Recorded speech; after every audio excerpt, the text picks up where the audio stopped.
Halo, kembali lagi bersama kami di Partai X.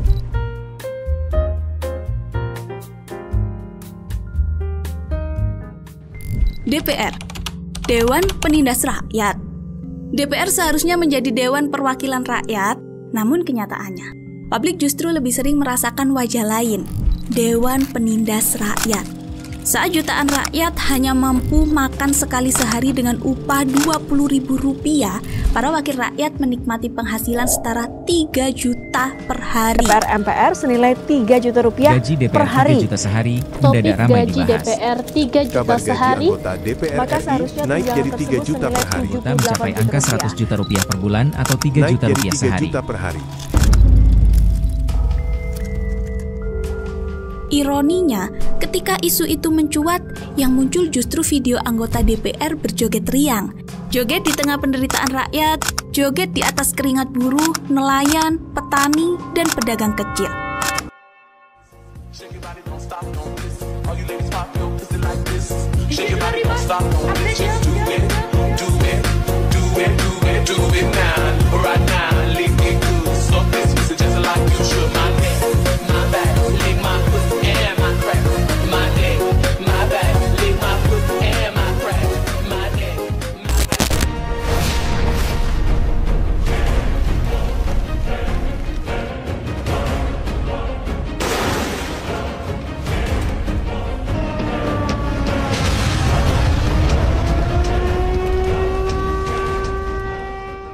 Klarifikasi pun datang, katanya bukan kenaikan gaji, hanya kompensasi rumah.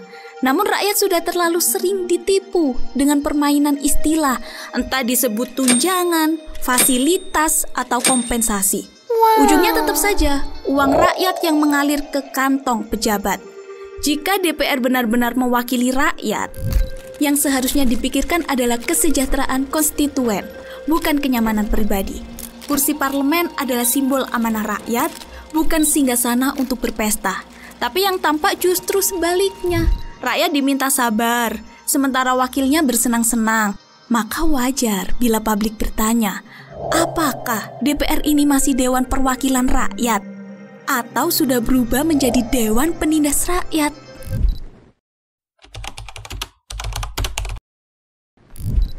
Video anggota DPR berjoget di tengah isu penghasilan fantastis mereka menjadi potret jelas jarak penguasa dengan rakyat.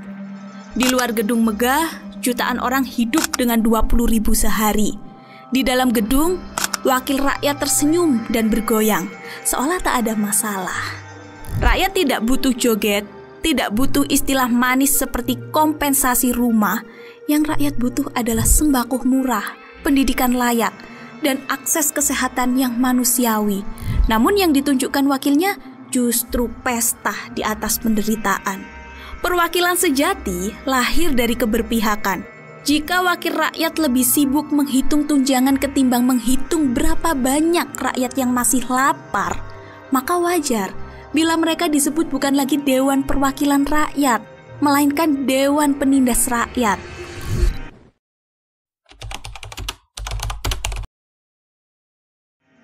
Kompensasi mendadak jadi mantra baru di parlemen, katanya bukan kenaikan gaji. Padahal bagi rakyat, apapun namanya, gaji, tunjangan, atau fasilitas, tetap saja uang dari pajak rakyat. Uang yang diperas dari keringat petani, nelayan, buruh, dan pedagang kecil. Ketika rakyat terjepit kebutuhan pokok, DPR justru berpesta dengan kompensasi puluhan juta rupiah per bulan. Kontras ini melukai logika keadilan. Bagaimana bisa rakyat yang lapar dipaksa membiayai kenyamanan hidup wakilnya?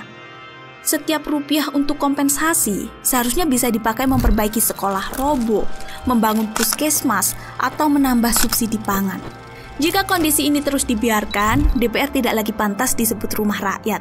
Yang tersisa hanyalah gedung megah berisi orang-orang yang sibuk menumpuk kenyamanan pribadi di atas penderitaan bangsanya sendiri.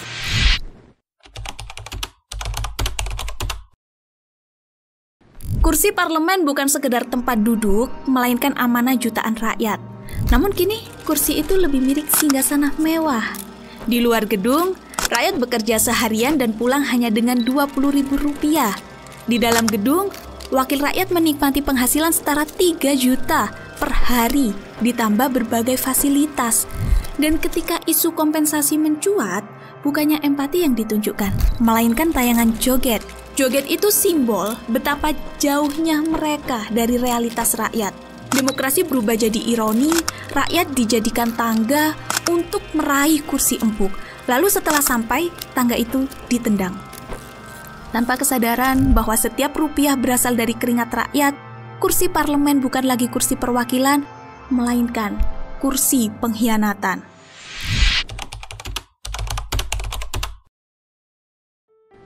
Partai X menilai DPR yang lebih sibuk mempertahankan kenyamanan kursinya daripada membela kepentingan rakyat adalah penyakit yang harus diobati. Maka, solusi yang ditawarkan pertama, musyawarah kenegarawanan nasional oleh 4 pilar negara, meliputi kaum intelektual, kaum agama, kaum TNI atau Polri, dan kaum budaya sebagai ruang persatuan visi bangsa untuk membuat desain struktur ketatanegaraan yang baru. Yang kedua, membuat draft amandemen kelima Undang-Undang Dasar 1945 untuk mengembalikan kedaulatan ke tangan rakyat. Yang ketiga, Majelis Permusyawaratan Rakyat Sementara MPRS untuk mengawal transisi dan mengesahkan amandemen kelima Undang-Undang Dasar 1945. Yang keempat, pemisahan tegas negara dan pemerintah agar negara tak ikut runtuh bersama rezim. Yang kelima, pemaknaan ulang Pancasila sebagai pedoman operasional bukan slogan. Yang keenam, pembubaran partai politik yang tidak mendidik rakyat. Yang ketujuh, reformasi hukum berbasis kepakaran agar hukum tidak lagi bisa dibeli. Yang kedelapan, transformasi birokrasi digital untuk memutus rantai korupsi. Dan yang kesembilan, pendidikan politik di sekolah agar generasi berikutnya tidak buta konstitusi. Dengan langkah-langkah ini, kursi parlemen bisa kembali pada fungsinya sebagai kursi perjuangan, bukan kursi pengkhianatan.